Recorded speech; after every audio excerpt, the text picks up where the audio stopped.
نحمده ونصلي على رسوله الكريم أما بعد فأعوذ بالله من الشيطان الرجيم بسم الله الرحمن الرحيم فاجتنبوا الرجس من الأوثان واجتنبوا قول الزور حنفاء لله غير مشركين به وعن عبد الله بن مسعود رضي الله تعالى عنه قال قال رسول الله صلى الله عليه وسلم إياكم والكذب فإن الكذب يهدي إلى الفجور وإن الفجور يهدي إلى النار وإن الرجل ليكذب ويتحرى الكذب حتى يكتب عند الله كذابا صدق الله مولانا العظيم وصدق رسوله النبي الكريم اللهم صل وسلم وبارك على سيدنا مولانا محمد وعلى آل سيدنا مولانا محمد كما تحب وترضى عدد ما تحب وترضى.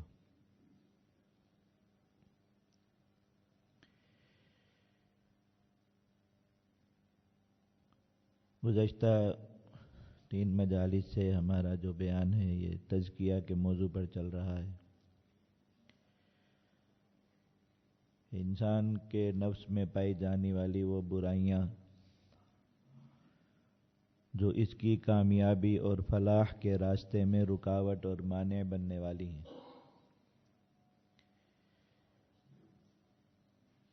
اور اللہ رب العزت نے جو حکم فرمایا ہے قد افلح من تزکا، کامیابی صرف اس شخص کے لیے ہے جو اپنے نفس کو پاک صاف لے کر آئے گا. قد افلح من زکاہا، کامیابی صرف وہی شخص پائے گا جو اپنے نفس کو ان برائیوں سے پاک صاف کر لے گا. اسی سلسلے میں اللہ اور اس کے رسول صلی اللہ علیہ وسلم نے جن بڑی بڑی برائیوں پر تنبیہ فرمائی اور مسلمانوں کو ان سے بچنے کی بطور خاص تاکید فرمائی، اور ان برائیوں کے وجود کو کامیابی کے راستے کی بڑی رکاوٹ اور بڑا مانع قرار دیا، ان میں ایک بڑی خرابی جو ہے وہ جھوٹ بولنا ہے. قرآن مجید میں نبی کریم صلی اللہ علیہ وسلم کی احادیث مبارکہ میں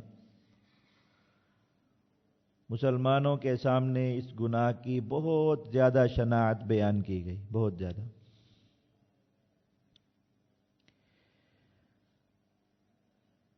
اور جھوٹ ایک ایسی چیز ہے جو اس زمین پر ہونے والی سب سے بڑی برائی کی یوں سمجھیے کہ بنیاد ہے. اس زمین پر ہونے والی سب سے بڑی برائی جسے اللہ رب العزت قطعاً معاف نہیں فرمائیں گے وہ شرک کی برائی ہے.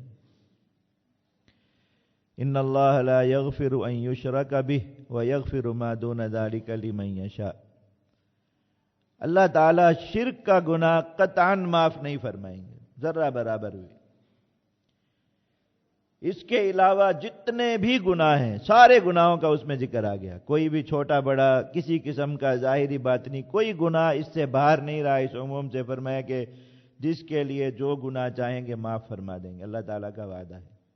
ایک امید دلا دی انسانوں کو کہ کتنی بھی بڑی ہو جائے انسان کی غلطی وہ اللہ رب العزت کی رحمت سے بڑی نہیں ہو سکتی، اللہ رب العزت کی رحمت کی وسعت سے باہر نہیں ہو سکتی. اللہ تعالیٰ جو غلطی چاہیں گے جس کے لیے چاہیں گے معاف فرما دیں گے اپنی رحمت سے، لیکن لا یغفر ان یشرک، کبھی شرک ہرگز معاف نہیں فرمائے.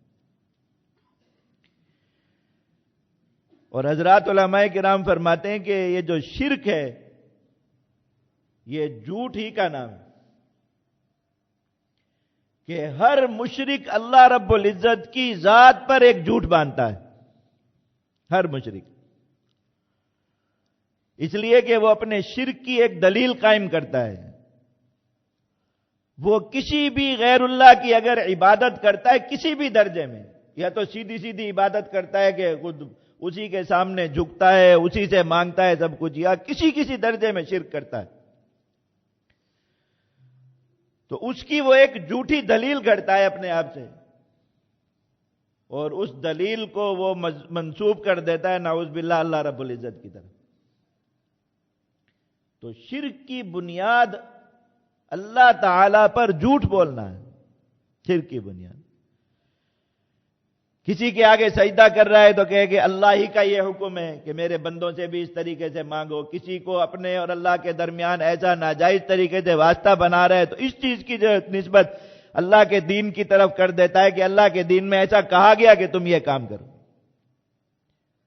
حالانکہ اللہ رب العزت کے دین میں شرک کے تو ذرہ برابر بھی گنجائش موجود نہیں۔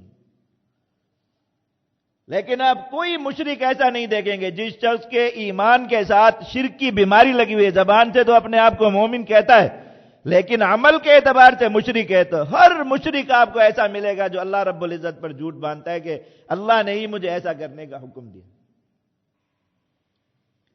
تو سب سے بڑا جھوٹ، سب سے بدترین جھوٹ وہ ہے جو اللہ کی ذات پر باندھا جائے کہ اللہ تعالیٰ نے ایسا کرنے کا حکم دیا، اللہ نے یوں فرمایا تو ہم اس لیے ایسا غلط کام کر رہے ہیں اور اس کی نسبت اللہ رب العزت کی طرف کر دی۔ میں اس سے بڑا تو کوئی گناہ ہو نہیں سکتا۔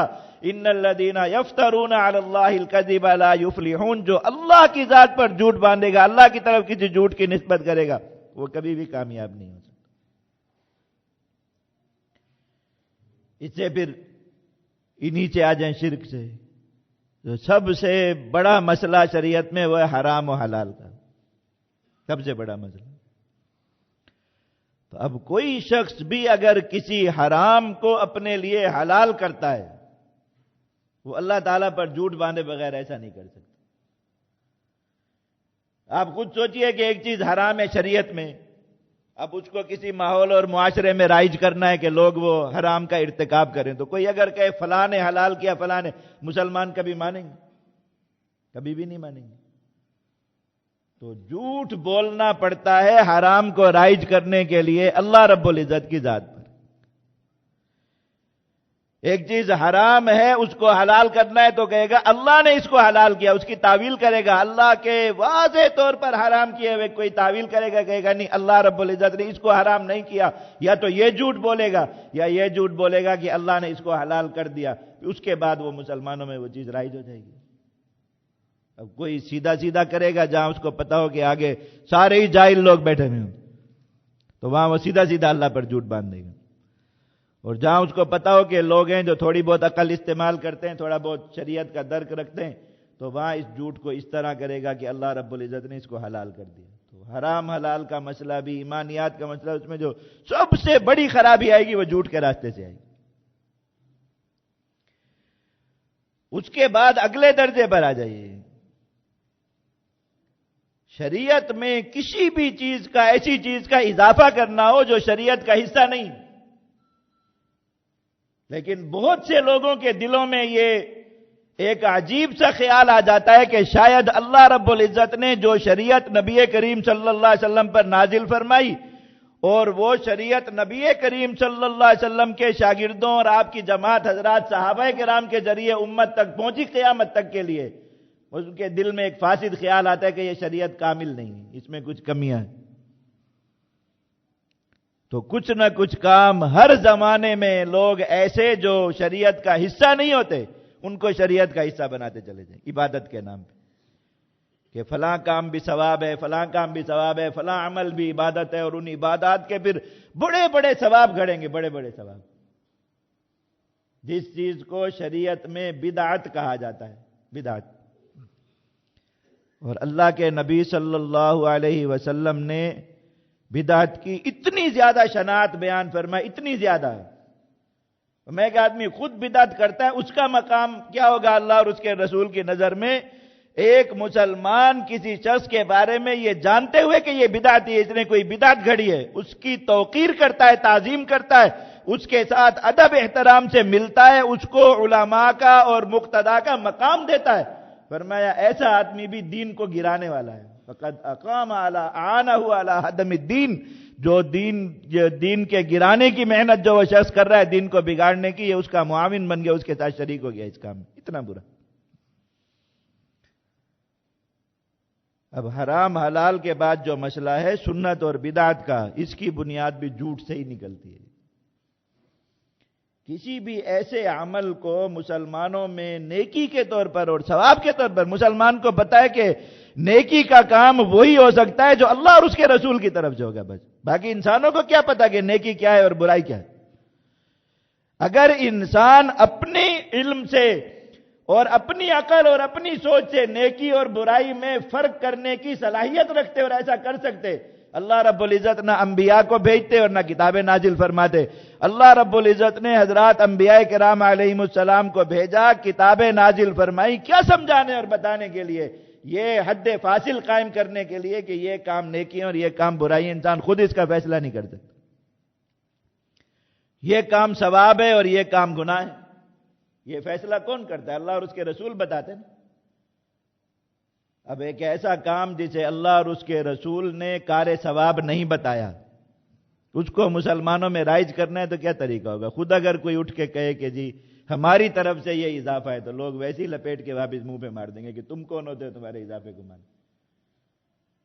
تو وہ بات اگر مسلمانوں میں چلانی ہے تو کیا کریں گے؟ پھر اللہ اور اس کے رسول پر جھوٹ باندھنا پڑے گا، یا تو اس کی نسبت نعوذ باللہ اللہ کی طرف کریں گے یا رسول اللہ صلی اللہ علیہ وسلم کی طرف کریں گے کہ اللہ اور اس کے رسول نے اسے نیکی قرار دیا اس لیے کرو، پھر کئی مسلمان سوچے سمجھے بغیر اس کو اپنا لیں گے۔ تو جو بدعت کی اتنی بڑی خرابی ہے اس کی بنیاد بھی کس چیز پر کھڑی؟ جھوٹ۔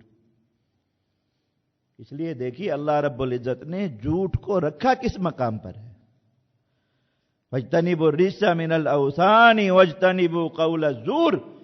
اللہ رب العزت نے مسلمانوں کو سب سے پہلی وہ چیز جس سے بچنے کا حکم فرمایا ایمان کے ساتھ، وہ ہے کہ غیر اللہ کی عبادت قطعاً تمہارے اندر نہیں آنی چاہیے، اس لیے کہ وہ تو ایسی چیز ہے جو معاف ہو ہی نہیں سکتی، اور وہ سارے کے سارے ایمان کو، سارے کے سارے اعمال کو، ساری کی ساری محنت کو بالکل ایسا برباد کر دینے والی چیز ہے کہ ذرہ برابر بھی کچھ باقی نہیں رہے گا، ذرہ برابر بھی۔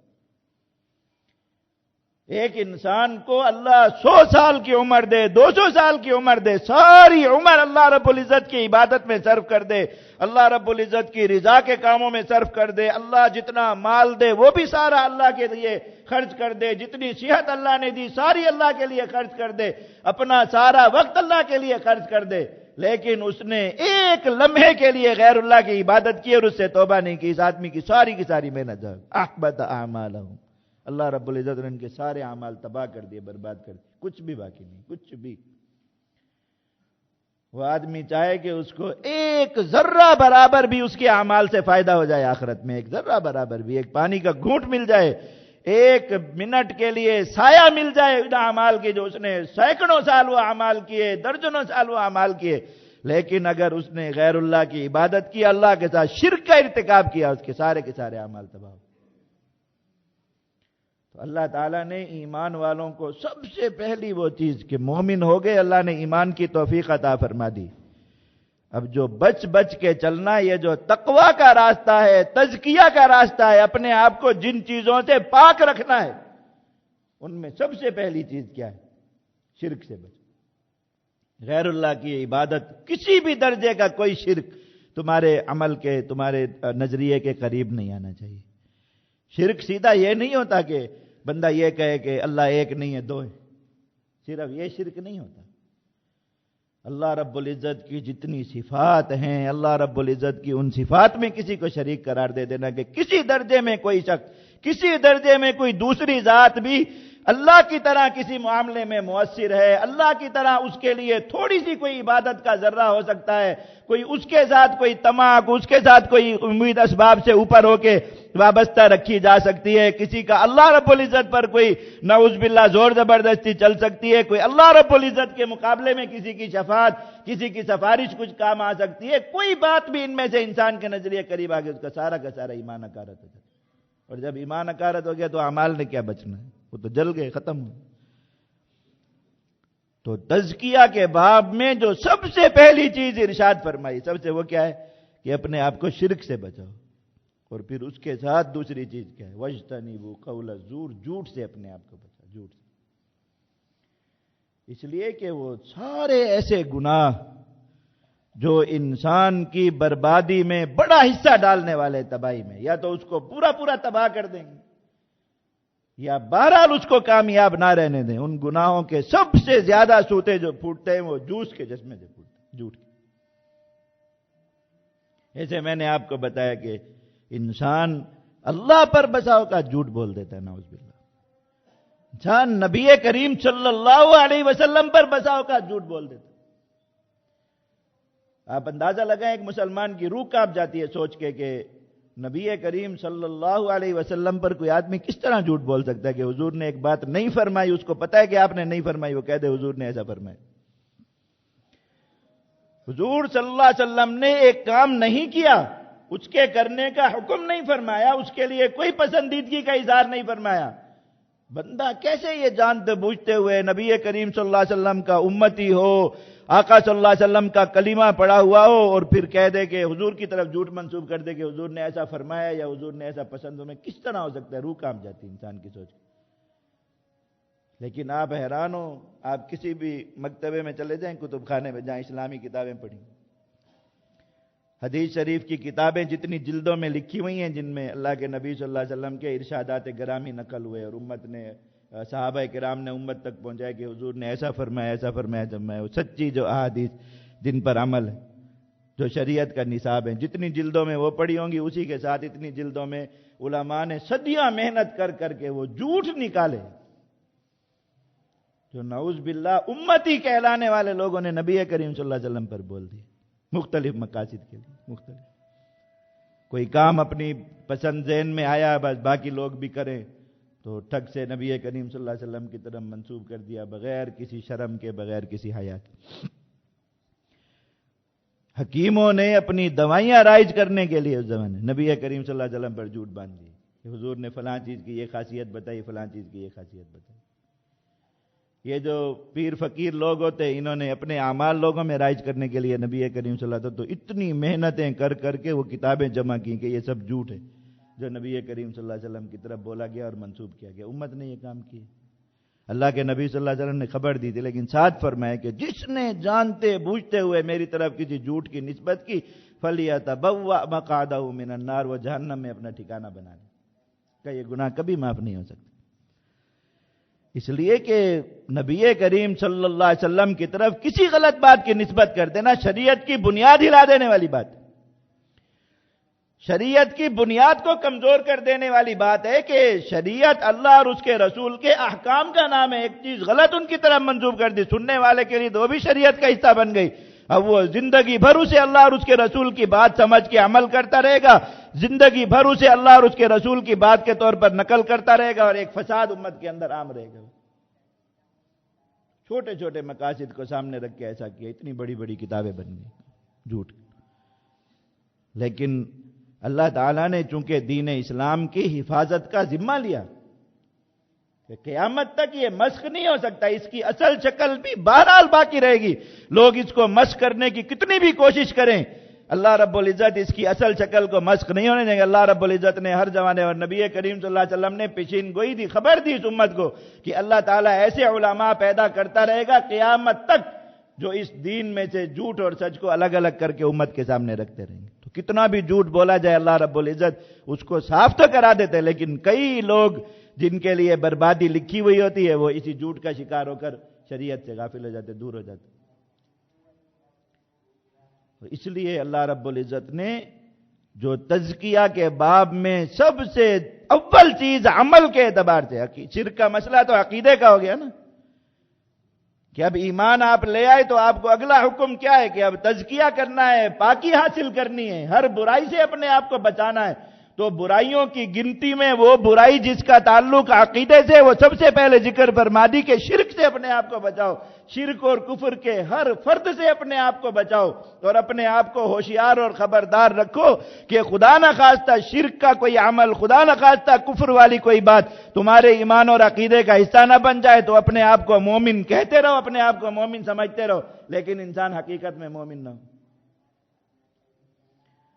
اور میں قیامت کے دن میدان حشر میں ایسے ایسے لوگ کفار کی صفوں میں کھڑے ہوں گے، اللہ تعالیٰ نے ان کو کفار کی صفوں میں کھڑا کر دیا ہوگا، جن کے ایمان پر دنیا میں لوگ رشک کیا کرتے تھے. دیکھ کیسا مومن، کیسا اچھا آدمی ہے، کیسے بہترین اعمال والا آدمی ہے.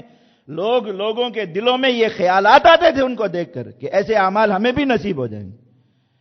اور اللہ رب العزت نے قیامت کے دن کہاں کھڑا کیا؟ کفار کے ساتھ. مسلمانوں کی جماعت میں ہی نہیں کھڑے ہوئے، نہ گناہگاروں میں، نہ صالحین میں، نہ اول بخشے جانے والوں میں، نہ آخر بخشے جانے والوں، سیدھے کافروں میں کھڑے جن کبھی مغفرت نہیں ہو سکتی. اس لیے کہ اپنے آپ کو اس چیز سے ہوشیار نہیں رکھا، خبردار نہیں رکھا کہ اعمال ہوتے رہیں ساتھ تو ایمان کو کفر اور شرک سے بھی بچا کے لے جانا ہے اللہ. اس لیے کہ ہر طرف فتنے لوگوں کے ایمان کو برائیوں میں، شریعت و شرک کا کوئی ذرہ آپ کے ایمان میں داخل کر دیں یا کفر کی کوئی بات آپ کے ایمان میں داخل کر دیں، اللہ اور اس کے رسول کی کسی بات کے بارے میں شک میں مبتلا کر دیں. بس اللہ اور اس کے رسول کی بات میں شک آیا، ایمان گیا. اللہ اور اس کے رسول کی بات کا، کسی بات کا کوئی عقل کی بنیاد پہ انکار کروا دیں، اللہ اور اس کے رسول کی کسی بات کا انکار ہوا، ایمان گیا. اللہ تعالیٰ کی ذات و صفات کے بارے میں کسی درجے کے شرک میں مبتلا کر دیں، وہ شرک کا کوئی آخری نقطہ ذرہ انسان کے عقیدے میں آیا، سارا کا سارا عقیدہ اور ایمان برباد ہوا. ہر طرف سے یہ محنت جاری ہے. تو انہوں نے اپنے آپ کو اس چیز کے لیے خبردار نہیں رکھا کہ اپنے آپ کو بچا کے چلتے. اب نیکیوں کے انبار لگ رہے ہیں دنیا کے اعتبار سے، اور لوگ دیکھ رہے ہیں وہ نیکیاں، اور ادھر سے ایمان چٹ ہو گیا، صفا ہو گیا، خالی ہو گیا. یا تو کفر کی کوئی بات آ گئی اندر، یا شرک کی کوئی بات آ گئی. اب مومن ہی نہیں ہے بندہ، اور بظاہر دنیا میں وہ ایسا ایمان والا شمار ہو رہا ہے کہ لوگ اس کی حالت کو دیکھ کے رشک کر.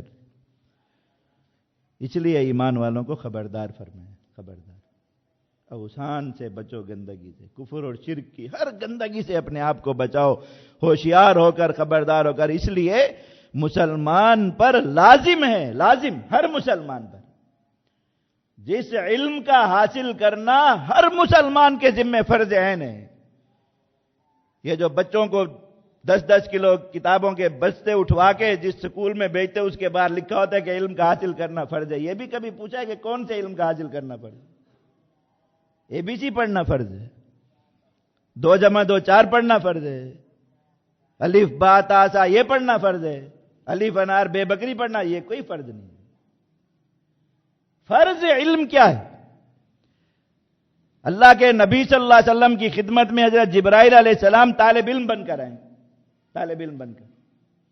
صحابہ پہچان نہیں رہے، لیکن دیکھ کر حیران ہو رہے ہیں کہ ایک بندہ یہاں ایک سفر کر کے آیا، مسافر، یہاں مدینے کا رہنے والا بھی نہیں ہے. اب چاروں طرف صحرا میں بندہ سفر کر کے آئے تو اس کی حالت بگڑی ہوئی ہوتی، خراب ہوتی. اتنے صاف ستھرے کپڑے، اتنا صاف ستھرا چمکتا دمکتا بندہ نبی کریم صلی اللہ علیہ وسلم کی مجلس میں اللہ نے ایسے حلیے میں بھیجا کہ سب لوگ حیران ہو کر سارے اسی طرح متوجہ ہو جائیں کہ کون آیا اور کیوں آیا.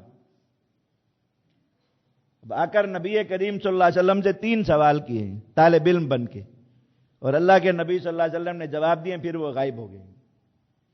یہ بات سمجھانے آئے تھے کہ شریعت کا اتنا علم حاصل کرنا ہر مسلمان پر فرض ہے. اللہ نے ایک طالب علم آسمان سے بھیجا زمین پر، جا کے امت کو بتا کے اپنے ذریعے اور واسطے سے. تو سب سے پہلی چیز کیا سوال کیا؟ مل ایمان، وہ عقیدہ کیا ہے جو اللہ کے ہاں قابل قبول ہے، جس کو اختیار کرنے کے بعد ایک انسان مومن ہو جاتا. تو اللہ کے نبی صلی اللہ علیہ وسلم نے کیا فرمایا کہ لا الہ الا اللہ کہہ دو بس، لا الہ الا اللہ محمد الرسول اللہ، ایسا نہیں فرمایا. اللہ کے نبی صلی اللہ علیہ وسلم نے 7 اجزاء بیان فرمائے عقیدے کے، 7 اجزاء. یہ جو ہم ایمان مفصل یاد کراتے ہیں بچوں کو، خود بھی یاد کرتے ہیں، آمنت باللہ وملائکتہ وکتبہ ورسلہ والیوم الآخر والقدر خیرہ وشرہ من اللہ تعالی والبعث بعد الموت. یہ ہے پورا ایمان. اس کا ایک ٹائٹل اور عنوان ہے، آسانی کے لیے دے دیا گیا، لا الہ الا اللہ محمد الرسول اللہ. ہم نے اللہ کو معبود مان لیا، محمد صلی اللہ علیہ وسلم کو رسول مان لیا، تو ان کے واسطے سے جو بات ہم نے پہنچی قطعیت سے مان لی. تو باقی سارا عقیدہ چونکہ محمد الرسول اللہ صلی اللہ علیہ وسلم کے واسطے سے آئے، تو ایسا کہہ دینے سے بس وہ ایمان کی ایک عنوان ہو گیا، لیکن ابھی حقیقت پوری نہیں ہوئی. آپ کو پتا ہو کہ جو یہ کہا آمنت باللہ، اللہ پر ایمان کا مطلب کیا، اللہ کی ذات و صفات پر ایمان کا کیا مطلب ہے، فرشتوں پر ایمان کی کیا تفصیل ہے، اللہ کے رسولوں پر ایمان کی کیا تفصیل ہے، اللہ کی کتابوں پر ایمان کی کیا تفصیل ہے، قدر کے مسئلے کی کیا تفصیل ہے، تقدیر پر ایمان کسے کہتے ہیں. تقدیر پر ایمان اتنا نازک مسئلہ ہے کہ انسان کے دل و تھوڑی تھوڑی بات پر لوگوں کے منہ سے اللہ رب العزت کی قضاء اور قدر کے بارے میں ایسی ایسی باتیں خوشی اور غم کی حالت میں نکلتی رہتی ہے، نعوذ باللہ، ہر بات کفر ہے، ہر بات۔ لیکن مسلمان نے چونکہ عقیدے کا علم نہیں حاصل کیا، اس کو پتہ نہیں کہ یہ بات جو میری زبان سے نکل رہی ہے برباد کرنے والی ہے، تو وہ بس کہہ دیتا، کیونکہ اس نے ایمان کا علم حاصل نہیں کیا۔ اللہ نے آپ کو مجھے یہ بتانے کے لیے کہ یہ جو طلب العلم فریضۃ، علم حاصل کرنا فرض ہے، یہ کون سا علم ہے؟ آسمان سے ایک شاگرد بھیجا زمین پر محمد الرسول اللہ صلی اللہ علیہ وسلم کے پاس کہ دیکھو اللہ نے تمہارے لیے معلم اور تمہارے لیے استاد اور تمہارے لیے مقتدا بنایا ہے محمد الرسول اللہ صلی اللہ علیہ وسلم کو، سارے ان کے شاگرد بنو، سارے اسی سورج سے روشنی حاصل کرو، اسی چراغ سے روشنی حاصل کرو۔ تو کیا چیز سب سے پہلے وہاں سے حاصل کریں؟ میں عقیدہ، ایمان، مل ایمان، ایمان کیا ہے؟ تو میں یہ 7 چیزوں کو تفصیل کے ساتھ جاننا ایمان ہے۔ اب یہ حاصل کرنے کون گیا فرض ادا کرنے کے لیے؟ پھر دوسرا سوال کیا کیا؟ مل اسلام۔ اب جب اللہ پر ایمان لے آئے تو کچھ اعمال لازم ہو گئے۔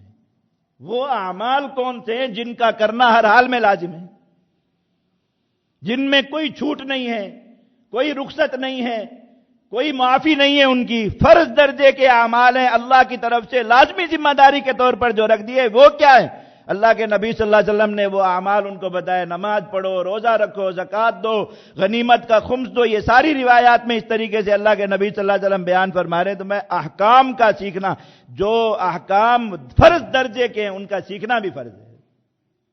یہ علم کے باب کا سب سے بنیادی اصول ہے۔ جو کام آپ پر فرض ہے اس کام کا سیکھنا بھی فرض ہے۔ نماز فرض ہے پڑھنا، یہ ایک فرض ہے۔ دوسرا فرض اس کے ساتھ کیا ہے؟ نماز سیکھنا بھی فرض ہے۔ ایک آدمی زندگی بھر نماز پڑھتا ہے، اس نے نماز سیکھی نہیں ہے، وہ ایک فرض ادا کر رہا ہے، ایک فرض اس نے چھوڑا ہوا ہے۔ یہ ہے طلب العلم فریضۃ۔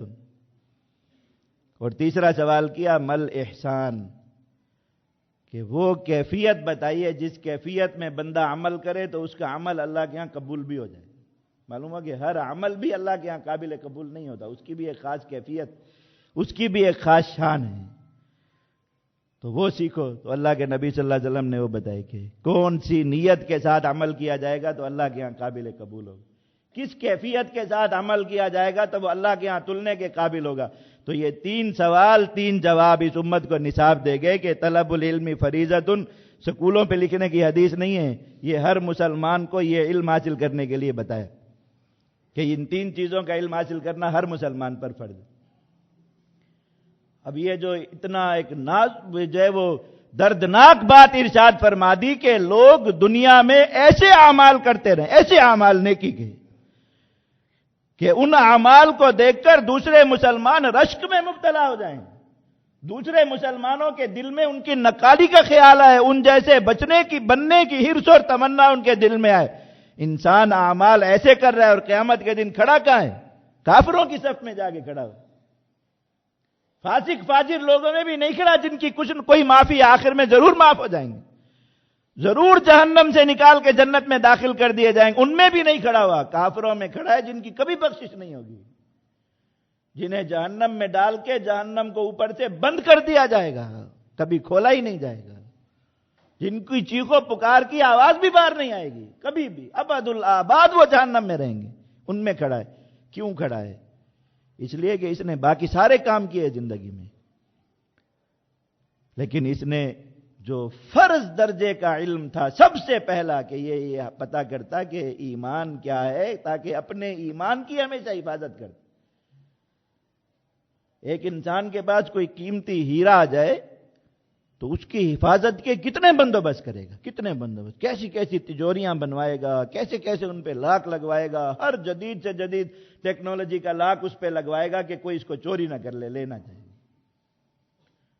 تھوڑا سا پیسہ آ جائے تو اس کی حفاظت کے لیے اور کتنے انسانوں کو نوکر بنا کے کھڑا کیا ہوتا ہے، گنے پکڑا کے اور بندوقیں ہاتھ میں دے کے کہ بھئی کوئی قیمتی چیز ہے نا انسان کی نظر میں، اس کی اس کو وقت ہے، تو اس کو پتہ ہے کہ یہ کون لوٹ سکتا ہے تو اس سے بچانا ہے، کس طرح لوٹ سکتی ہے بچانا ہے۔ اللہ نے ایمان جیسی دولت دی انسان کو، جس دولت کا کوئی چیز جس کے پرے کہا کے برابر بھی نہیں ہو سکتا۔ کیا سمجھتے ہیں؟ فرمایا کہ ساری دنیا کی دولت جو زمین کے نیچے دفن ہے، جو سمندروں میں ہے، آسمانوں سے ٹپکے، ساری دولت جمع ہو جائے، جنت کی ایک اینٹ کی قیمت بھی نہیں ہو سکتی۔ یہ دولت اتنی حقیر چیز ہے، اور پوری جنت کی قیمت کیا ہے؟ ایمان۔ ایمان پوری جنت کی قیمت۔ تو ایمان کی قیمت کا کوئی اندازہ لگا سکتے ہیں؟ لیکن مسلمان کو اس چیز کی کوئی فکر نہیں کہ اللہ نے اتنی بڑی دولت دی ہے تو یہ لوٹ سکتی ہے، اس کے چور بھی ہیں، اس کے ڈاکو بھی ہیں۔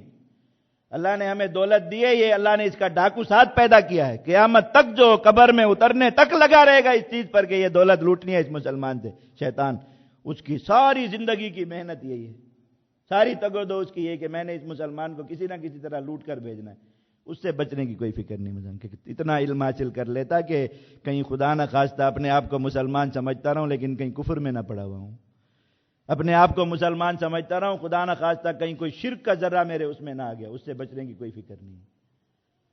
تو اس لیے تزکیہ کے باب میں جو سب سے پہلی چیز ارشاد فرمائی وہ کیا ہے کہ شرک کی ہر نوع سے، کفر کی ہر نوع سے اپنے آپ کو بچاؤ۔ اب اس سے بچ گئے، ایمان ہو گیا، تو اب آگے اعمال کا معاملہ شروع ہے۔ تو اعمال کے باب میں جو تزکیہ کا سب سے پہلی چیز کا حکم اس کے ساتھ آیا، گناہ، شرک اور کفر سے بچنے کو کیا ہے؟ وَاجْتَنِبُوا قَوْلَ الزُّورِ، جھوٹ سے اپنے آپ کو بچا، جھوٹ سے۔ اس لیے کہ اگر جھوٹ کے عادی ہو گئے تو یہ عادت اللہ پر جھوٹ بولنے تک لے جائے گی، جھوٹ کے عادی ہو گئے تو یہ عادت رسول اللہ صلی اللہ علیہ وسلم تک جھوٹ بولنے پر لے جائے گی، پر جھوٹ بولنے تک لے جائے گی۔ جھوٹ کے عادی ہو گئے تو مسلمانوں کی جو ہے وہ مسلمانوں کو لوٹو گے، جھوٹ کے عادی ہو گئے تو مسلمانوں کے مال پر ڈاکے ڈالو گے، جھوٹ کے عادی ہو گئے مسلمانوں کو دھوکہ دو گے، جھوٹ کے عادی ہو گئے غیبتیں کرو گے، جھوٹ کے عادی ہو گئے بہتان لگاؤ گے، کتنی زیادہ گناہوں کے دروازے تمہارے لیے کھل جائیں گے اگر کوئی شخص جھوٹ کا عادی ہو گیا۔ اس لیے میں اپنی زبان کی حفاظت کروں، جھوٹ سے بچاؤ اپنے آپ۔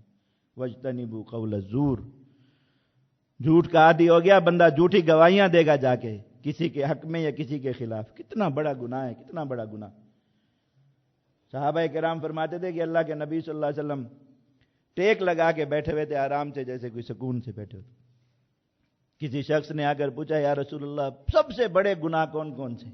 سب سے بڑے بڑے گناہ۔ میں نبی کریم صلی اللہ علیہ وسلم اسی ٹیک کی حالت میں سکون سے بیٹھے بیٹھے فرمایا کہ اللہ تعالیٰ کے ساتھ شرک کرنا، قتل کرنا، والدین کی نافرمانی کرنا، ان کے ساتھ برا سلوک کرنا، یہ بڑے بڑے گناہ۔ میں پھر ایک دم اللہ کے نبی صلی اللہ علیہ وسلم نے ٹیک چھوڑی، سامنے سیدھے ہو گئے جیسے اب اہتمام سے کوئی خاص بات فرمانے ہیں، اور کہا کہ پھر آپ نے بار بار اپنی زبان سے دہرانا شروع کیا، وَشَهَادَةُ الزُّورِ وَشَهَادَةُ الزُّورِ، جھوٹی گواہی دینا، جھوٹی گواہی دینا، جھوٹی۔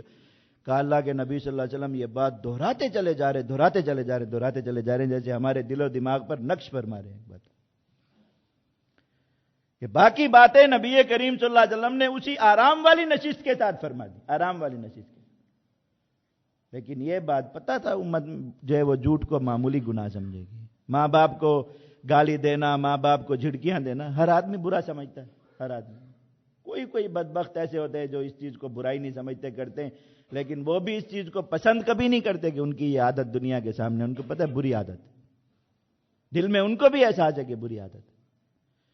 کوئی آدمی بدکاری کرتا ہے، کوئی آدمی قتل کرتا ہے، اس کو بھی دل میں اس چیز کا احساس ہے کہ یہ جھوٹی عادت، لیکن انسان کی زبان جھوٹ کی عادی ہو جائے، جو سب سے بڑا وبال ہے وہ یہ ہے کہ وہ جھوٹ کو گناہ سمجھنا چھوڑ دیتا۔ جھوٹ اس کی نظر میں کوئی برائی نہیں رہتا، بلکہ وقت جیسے جیسے عادت بڑھتی چلی جائے گی ویسے ویسے اس کا فیشن بنتا جائے گا، ویسے ویسے اس کا یوں سمجھیے کہ اس کا تعارف بنتا جائے گا کہ یہ آدمی بہت جھوٹ ہے۔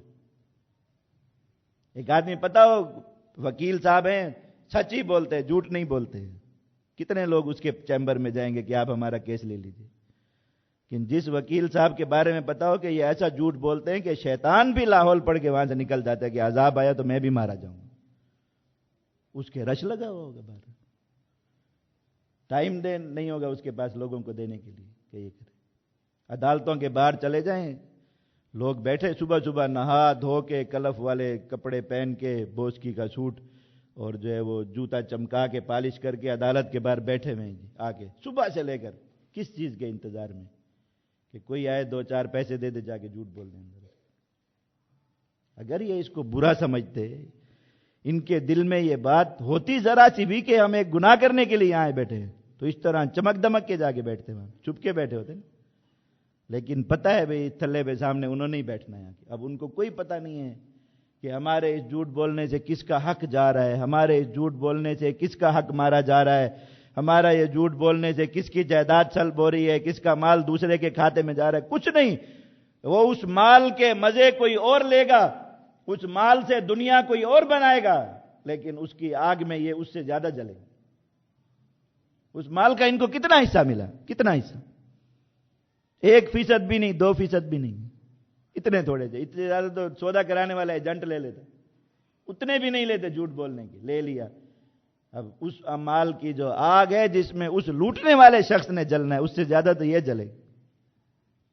لیکن اگر یہ سوچئے کہ شناعت کیا ہے یہاں پر، آپ نے دیکھا کہیں بدکاری کرنے والے لوگ بھی پتا ہو کہ یہ بدکاری کرنے کے لیے اس طرح دھڑلے سے کھلے عام بیٹھے ہوئے ہوں، نہا دھو کے کپڑے شپڑے پہن کے اور بوٹ پالش کر کے چمک دمک کے ساتھ بھی، یہ پتا ہو بدکاری کرنے کے لیے ہیں، یہ شراب پینے کے لیے نہیں بیٹھے ہوں۔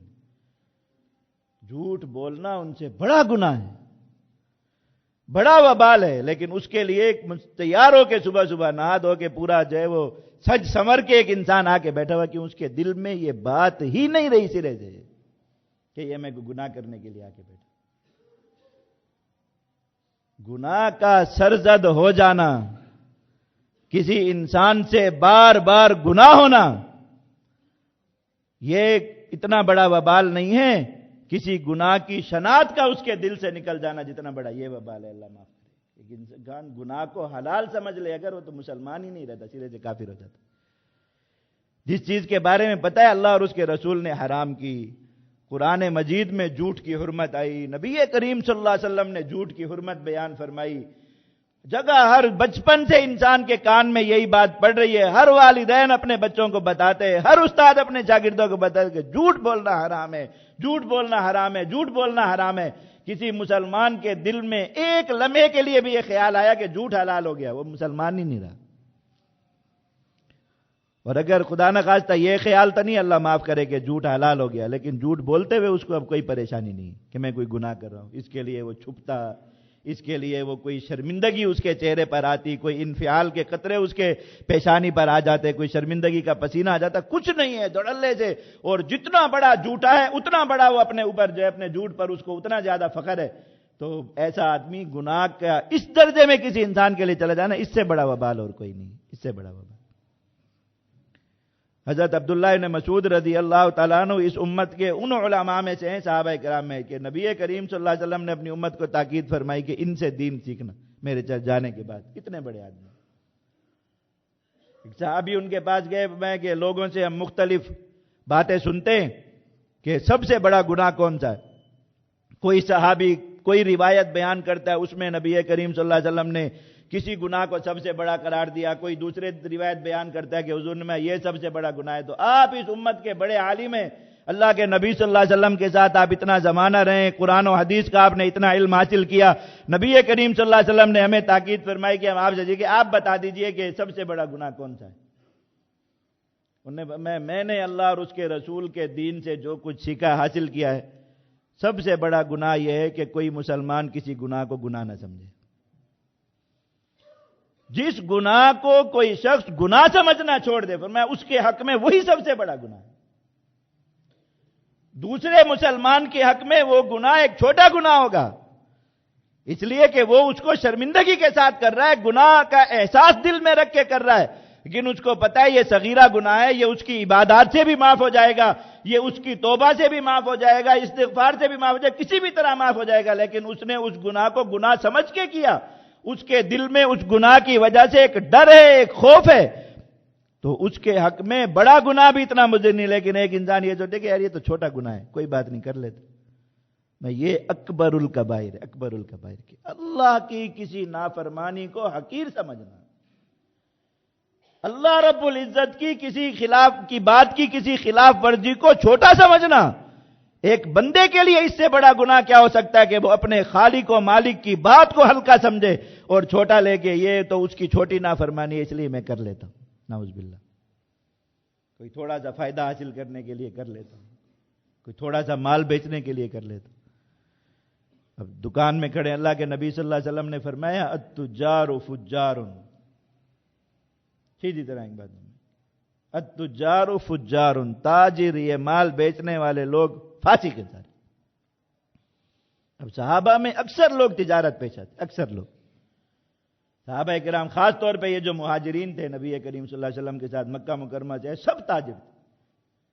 ابو بکر صدیق تاجر ہیں، عمر رضی اللہ تعالیٰ تاجر ہیں، حضرت عثمان سب تاجر ہیں یہ لوگ، عبد الرحمن ابن عوف، حضرت زبیر رضی اللہ تعالیٰ عنہم سارے تجار ہیں۔ حضور نے میں تجار و فجار کہا یا رسول اللہ، اللہ تعالیٰ نے تو خرید و فروخت حلال کی ہے، ہم تو وہ کام کرتے ہیں جو اللہ نے ہمارے لیے حلال کیا۔ قرآن میں اللہ نے میں احل اللہ البیع، اللہ نے بے حلال کر دی خرید و فروخت، ہم تو اس لیے کرتے ہیں، اور آپ فرما رہے ہیں کہ تجار فجار ہیں۔ فرمایا کہ سب سے زیادہ جھوٹ بولنے والی کو جو قوم ہے میری امت میں وہ یہی لوگ ہیں، اس لیے فرمایا سب سے زیادہ جھوٹ بولنے۔ 2-4 روپے کی چیز بیچنی ہے تو اس میں بھی جھوٹ شامل کر کے اس کو خراب کرنا ہے، اللہ کو ناراض کرنا ہے۔ ایک حلال کام کرنے کے لیے دکان میں کھڑے، ایک برکت حاصل کرنا۔ اللہ نے جو ذرائع آمدنی انسان کے مقرر فرمائے، غنیمت کے بعد سب سے بہترین رزق وہ ہے جو انسان تجارت کے ذریعے کماتا، سب سے بہترین رزق، سب سے بہترین کسب۔ لیکن اس میں کتنے لوگ ہیں جو اپنے بارے میں خود سوچتے ہوں یا آپ کسی کے بارے میں سوچ سکے کہ یہ وہ تاجر ہے جو جھوٹ نہیں بولتا۔ اللہ کے نبی صلی اللہ علیہ وسلم نے اس لیے اس تاجر کا مقام بھی کتنا بلند ارشاد فرمایا جو جھوٹ نہیں بولتا، جھوٹ کے اڈے پہ کھڑا ہو کے جھوٹ نہیں بولتا، جھوٹ کی منڈی میں کھڑا ہو کے جھوٹ نہیں بولتا۔ فرمایا کہ التاجر الصادق الامین مع النبیین والشہداء والصالحین، تجارت کی منڈی میں کھڑا ہو کے جھوٹ نہیں بول رہا، سچ بول رہا ہے۔ تجارت کی منڈی میں کھڑا ہو کے خیانت نہیں کر رہا، امانت داری کے ساتھ کام کر رہا ہے، مسلمان کو لوٹنے کی کوشش نہیں کر رہا، ڈاکہ نہیں ڈال رہا اس پر، ساتھ اپنی بات کو بیچنے کے لیے اس میں جھوٹ شامل نہیں کر رہا، جھوٹی قسم نہیں کھا رہا، کوئی کسی قسم کا جھوٹ اس میں شامل نہیں کر رہا۔ میں اتنا بڑا مجاہدہ ہے اس شخص کا۔ ایک آدمی، ایک دکاندار درمیان میں کھڑا ہے بیچارہ، ایسے اس کے گرد 150 دکانیں، دیکھ رہا ہے سارے جھوٹ بول رہے ہیں، سارے جھوٹی قسمیں کھا رہے ہیں، سارے گاہک کو غلط چیز بتا رہے ہیں، ملاوٹ کر رہے ہیں، کچھ نہ کچھ کر کے اپنے اس میں اضافہ کر رہے ہیں۔ وہ بیچارہ بیٹھا ہے اور اس کا ظاہری نتیجہ یہی دیکھ رہا ہے کہ اس کا مال کم بک رہا ہے۔ کتنی دیر برداشت کرے، کتنی دیر؟ لیکن میں اگر برداشت کر لے، یہ مجاہدہ کر لے، تو اللہ تعالیٰ نے اس کا مقام کیا رکھا ہے کہ انبیاء، شہداء، صالحین کے ساتھ یہ آدمی اٹھایا جائے گا۔ اتنا مشکل کام ہے۔ میں اس لیے فرمایا گیا تجار و فجار، تاجر اکثر فاسق و فاجر ہی بنے، کوئی جھوٹ بہت زیادہ بولے، بہت زیادہ۔ حضرت موسیٰ علیہ السلام پر اللہ تعالیٰ نے وحی نازل فرمائی، کہا اے موسیٰ میں نے اپنی ذات پر یہ بات لکھ لی، واجب کر لی۔ کیا فرمایا؟ میں نے اپنی ذات پر یہ بات لکھ لی، واجب کر لی۔ اللہ پر کون کوئی چیز زبردستی مسلط کر سکتا ہے کہ اللہ ایسا کرے اور ایسے نہ کرے؟ اللہ تعالیٰ کی اپنی مرضی ہے، اللہ تعالیٰ نے جو چیز لازم فرمائی۔ میں موسیٰ میں نے اپنی ذات پر یہ چیز لکھ لی، لازم کر لی، واجب کر لی کہ جس کام پر جھوٹ کے ساتھ میرا نام لے لیا جائے گا، میں اس کام کو کبھی بھی انجام تک نہیں پہنچنے، کبھی اس میں برکت پیدا نہیں ہونے، کبھی اس کو کامیابی کے ساتھ ختم نہیں ہونے دوں۔ انسان یہی سوچ کے جھوٹ بولتا ہے نا اپنے معاملات میں کہ اگر یہاں سچ بول دوں گا تو میرا معاملہ ضرور کسی نہ کسی خطرے میں پڑ جائے گا۔ کہیں بھی کوئی معاملہ ہو، تجارت کی بات ہے، ملازمت کی بات ہے، معاشرت کی بات ہے، عدالت اور انصاف کی بات ہے، کسی مقدمے کیس کی بات ہے، ہر جگہ پہ اس کے ذہن میں جھوٹ بولتے وقت جو چیز بیٹھی ہوئی کیا کہ میں اگر سچ بولوں گا تو میرا معاملہ شاید صحیح طریقے سے حل نہ ہو سکے، جھوٹ بولنے سے میں اپنے معاملے کو صحیح طریقے سے حل کرا لوں گا اور اس میں جو میرا مقصد ہے میں اس کو پہنچ جاؤں گا۔ ادھر اللہ نے قسم کھائی ہے کہ میں اس کام کو کبھی بھی خیر کے ساتھ انجام تک نہیں پہنچنے دوں۔ اب ایک انسان کی اپنی سوچ ہے، یہ پوری ہوگی یا جو اللہ نے اپنی ذات پر ایک چیز واجب فرمائی ہے وہ پوری ہوگی؟ پھر جھوٹ بول دیں گے تو منافع آ جائے گا، جھوٹ بول دیں گے تو یہ چیز رائج ہو جائے گی، جھوٹ بول دیں گے تو جو لوگ اس کو پسند کر لیں گے، اس چیز کو ہو جائے گا وقتی طور پر یہ، لیکن یہ منافع آپ کے کام آ جائے ایسا نہیں ہوگا، یہ اللہ نے اپنے ذمہ لازم فرما لیا۔ اس حاصل جھوٹ کے ذریعے حاصل کیے ہوئے مال، جھوٹ کے ذریعے حاصل کی ہوئی عزت یا بچائی ہوئی عزت، جھوٹ کے ذریعے جیتا ہوا کیس، جھوٹ کے ذریعے حل کیا ہوا کوئی معاملہ، جھوٹ کے ذریعے حاصل کیا ہوا اپنا حصہ یا حق، کوئی بھی چیز ایسی ہے انسان کی، اللہ رب العزت کا ایک فیصلہ اس کے سر کے اوپر کھڑا ہے جو اللہ رب العزت نے لکھ کے اپنے اتنے ایک جلیل القدر نبی پر یہ وحی کے طور پر یہ بات فرما دی کہ موسیٰ گواہ ہو جاؤ. اللہ نے اپنی ذات پر قسم کھا کے اور جن اپنے اوپر لازم لے لی یہ بات کہ جہاں اللہ کا نام جھوٹ کے ساتھ بول دیا جائے گا اللہ اس معاملے کو کبھی بھی انجام تک نہیں پہنچنے دے گا کہ وہ اس معاملہ کرنے والے کے لیے خیر و برکت کا باعث بن جائے, اس میں اس کے لیے کوئی خیر کا نتیجہ نکلا ہے. پھر گناہوں کی کتنی بڑی ایک چین ہے یوں سمجھیے جو جھوٹ کے ساتھ لگی ہوئی, جھوٹ کے ساتھ.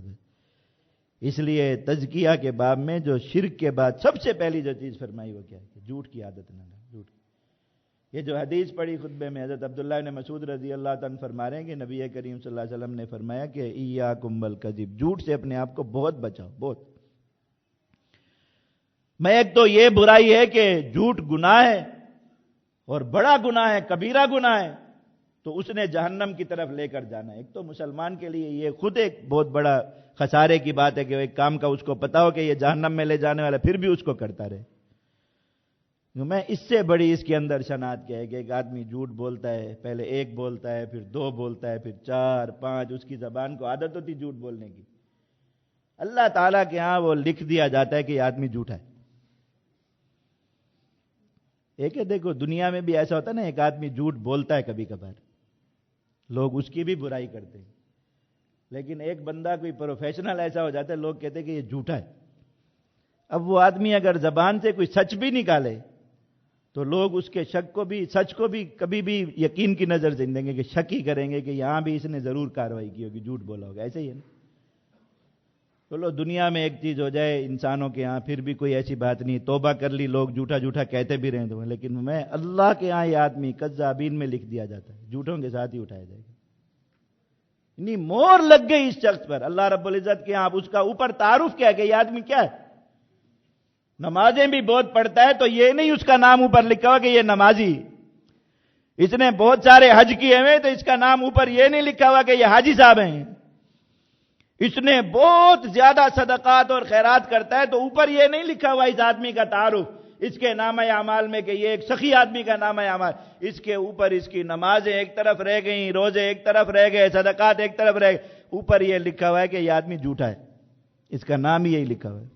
قیامت کے دن بھی اسی نام سے اس کے ہاتھ میں نامہ اعمال ہے کہ یہی چیز اس کو پکڑائی جائے گی. میں اللہ رب العزت اتنے ناراض ہو جاتے ہیں اس بات پر کہ لکھ دیتے کہ آدمی جھوٹا ہے, بس اس کا نام ہی جھوٹا ہے, اس کا تعارف ہی ہے کہ یہ جھوٹا ہے. ایک انسان کا اگر وہاں اللہ اس کے خالق و مالک کے یہاں یہ تعارف بنا ہوا کہ یہ جھوٹا ہو تو کتنے بڑے وبال کی بات, کتنے بڑے خسارے کی بات. اس لیے فرمایا کہ جھوٹ سے اپنے آپ کو بچاؤ. جھوٹ عادت بن جاتا ہے, جھوٹ سرایت کر جاتا ہے, اور جھوٹ پھر ایک انسان کا تعارف بن جاتا ہے کہ یہ جھوٹا ہے. اللہ رب العزت ہر مسلمان کو شرک اور کفر کی طرح جھوٹ سے بھی نفرت نصیب فرمائے, اس سے بچنے کی توفیق عطا فرمائے. وآخر دعوانا الحمدللہ رب العالمین.